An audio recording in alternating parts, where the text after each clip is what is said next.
Redditch's needle-making industry received a boost with the arrival of William Lee. He had learnt his trade in London, but had fallen foul of the powerful Needlemakers' Guild for making needles from iron rather than high-cost steel. The Redditch area had no such restrictive body, and may also have had some needle-making skills inherited from the monks of Bordesley. By 1648, Lee had set up business in Studley. His entrepreneurial skills and the new manufacturing techniques he brought to the region saw it emerge as one of the leading needle-making centres in the country.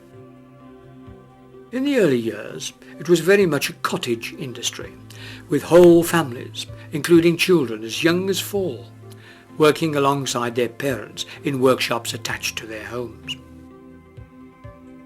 Typical of the needle-making firm set up in the 18th century was Henry Millward and Son. In their early trading days, home workers would collect wire from the Fountain Inn in Ipsley Street and return the following week with the finished product. The saddlers of Walsall and the glovers of Worcester all required needles, and soon the manufacturers of the Redditch area were looking for ways to increase production.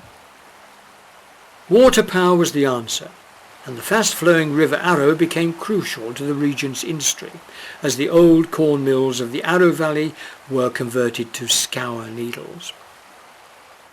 By 1730, Ipsley Mill was producing needles. The Millwards had taken over Washford Mill, and Forge Mill at Bordesley was leased from Lord Windsor, the Earl of Plymouth, by manufacturer Richard Hemming.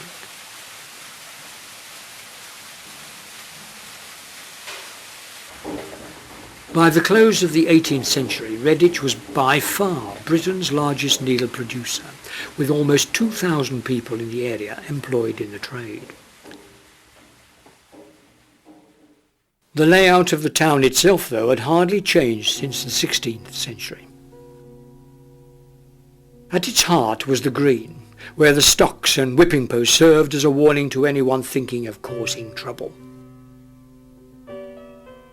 A number of scattered houses sprawled along the main roads, which would then have been little more than dirt tracks.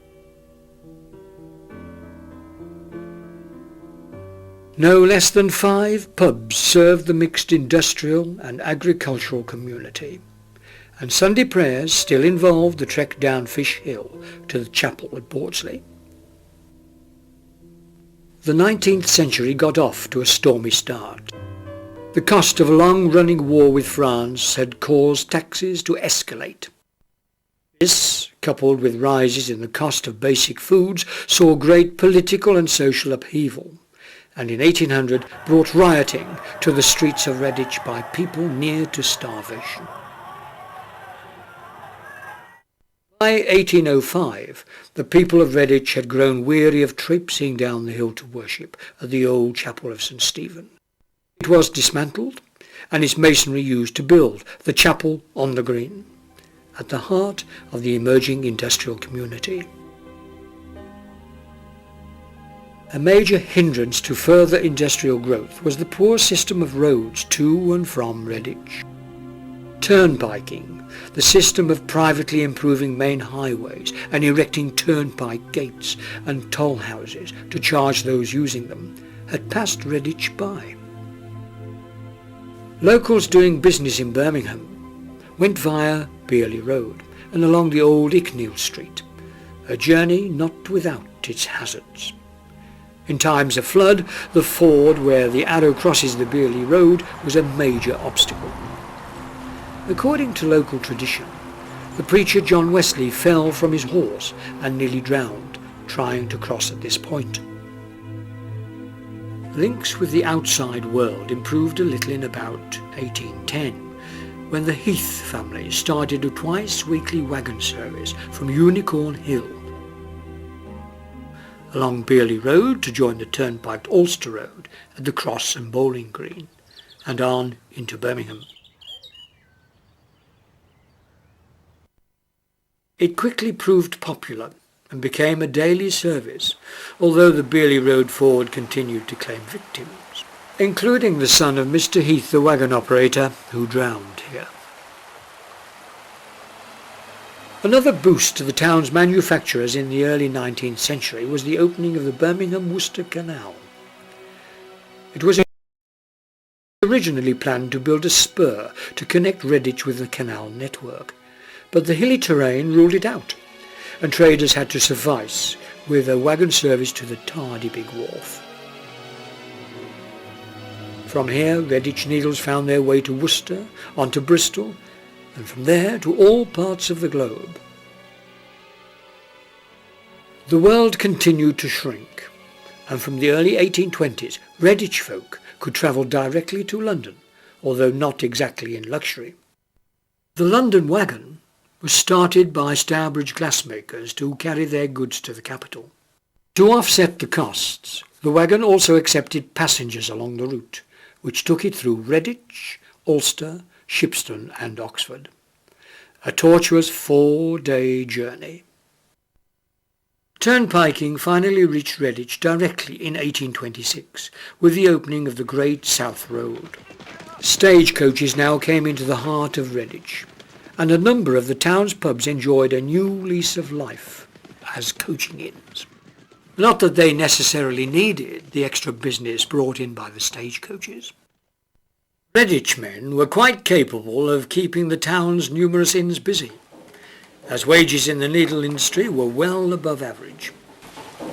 Pointers were the best paid, earning as much as £4 a week, when many other workers got less than 50 pence. This has to be balanced by the fact that a pointer's life expectancy was seriously restricted by his occupation. The average working life of a pointer was 8 years, and many died in their 20s. A stone built into the east wing of Forge Mill illustrates just one of the dangers of the job. Edward Murray was killed when his grindstone disintegrated while spinning at 3,000 revs a minute. The greatest threat, though, came from the dust they breathed in as they bent low over their wheels. Although they wore a scarf over their mouth, it could not prevent the fine dust created in the pointing process entering the lungs. Pointer's rot, as the resulting disease was known, a form of silicosis, could kill within a few years. Not surprisingly, the pointers lived only for today and earned a reputation for hard living and rowdiness. A contemporary poem summed up their lives.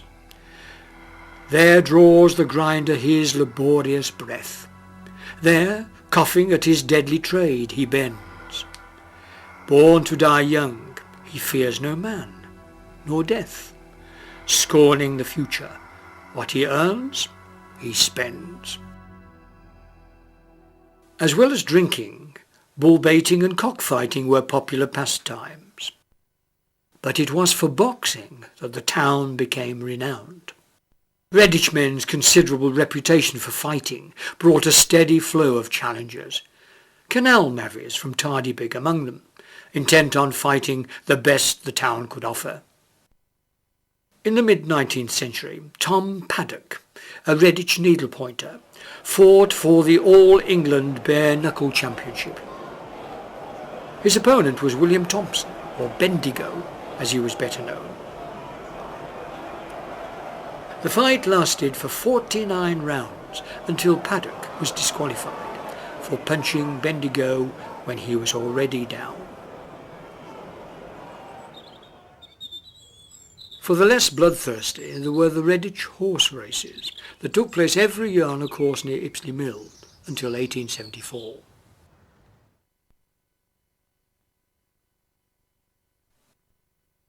Regardless of the health risks, the booming needle trade brought people flooding into Redditch, looking for work, and a population that at the start of the 19th century had stood at little more than 1,000, by the 1830s was approaching 5,000 and still growing. Hastily and poorly erected housing was built to cater for the influx of people, and Redditch fell victim to the scourge of the Industrial Revolution. A report by the medical officer of health paints a stark picture. There are 1,540 houses thickly located, especially in some of the lower class streets such as Edward Street and Walford Street. In very many cases, sanitary conditions have been almost entirely sacrificed to cheap and imperfect construction. There is water in cellars, dampness of walls, absence of drainage, inadequate or absence of water supply, and wretchedly constructed toilets. The report also condemns the use of middens or cesspits. The midden system is unfortunately universal throughout the district. Out of 700 middens in the town, 458 were uncovered. There are 43 closets with more than 10 persons to each. There are 72 closets among 3,000 inhabitants, an average of 41.6 people to a closet, and there are 332 persons with no closet accommodation at all. The report singles out the new suburb of Headless Cross for particular criticism. The population is 2,000 with a total of 304 houses. There is an average of 17.5 persons to one closet. There are 105 tenants with no closet accommodation at all. There are also 91 tenants with no water supply at all. In 1832, between September and November, 50 townspeople died in a cholera epidemic, most of them buried in the old St. Stephen's churchyard at Bordesley Abbey. Appalling as some of the living conditions were, an even worse fate awaited those at the very bottom of the social pile. Another result of the rapid growth of industrial towns was the escalating cost of social welfare. In 1834, in an effort to reduce the bill, the government passed an amendment to the Poor Law, which emphasised indoor relief. The result was the introduction of the dreaded workhouse, administered by a board of guardians. The most wretched of Redditch's poor found themselves in the Bromsgrove workhouse, that in more enlightened times became Bromsgrove General Hospital. Links with the outside world improved still further in 1840, when the Gloucester to Birmingham Railway Company opened a station at Barnt Green. By 1844, a regular horse bus ran from Redditch to the station, and the railway was later extended to Redditch with a spur to Barnt Green. Advances in technology were also affecting the needle trade. The dependence of water to drive the mills had its drawbacks, as this 19th century report shows. In a long drought, week after week passed, with the entire trade on short time, if not absolutely still.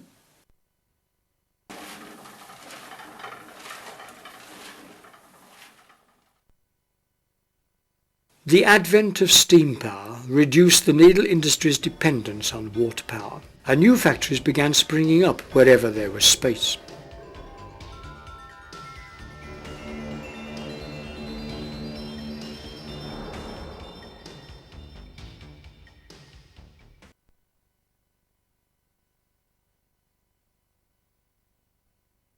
By now the chapel on the green was too small to cope with the town's growing population, and a new parish church was built, dedicated to St. Stephen, retaining a link with the original chapel of Bordesley Abbey.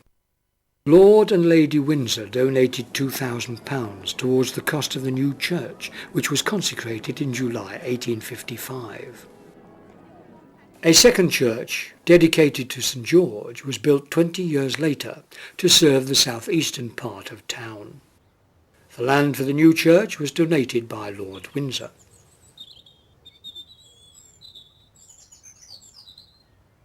By 1870, 350,000 needles a year were being made in the Redditch area, and the techniques used in needle manufacture became adapted locally to create thriving industries in fishing tackle and springs.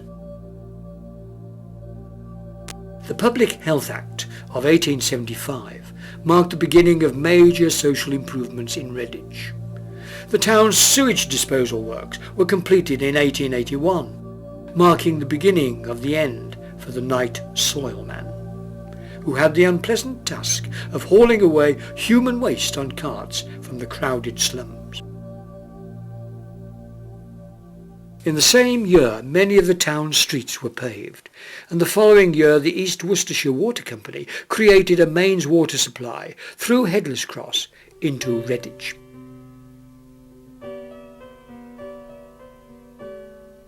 Redditch manufacturers were quick to latch on to new trends, and in the 1880s a number of them went into bicycle manufacture.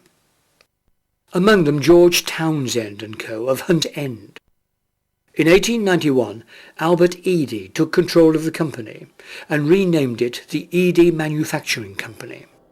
Eadie won a contract with the Royal Small Arms Factory in Enfield to supply precision parts for Enfield rifles, and shortly after used the name Enfield for a new range of bicycles. By the close of the century, the company was trading as the Enfield Manufacturing Company, that was soon to turn its hand to manufacturing a legendary range of motorcycles. The final years of this century of unprecedented change were marked by two more important developments. In 1894, Redditch Urban District Council came into being, and the following year Smallwood Hospital was opened by Lady Windsor. Appropriately, the hospital was the product of needle-making. Edwin and William Smallwood were from a family of wealthy local needle manufacturers, and in their wills left legacies for the building of a cottage hospital in the town.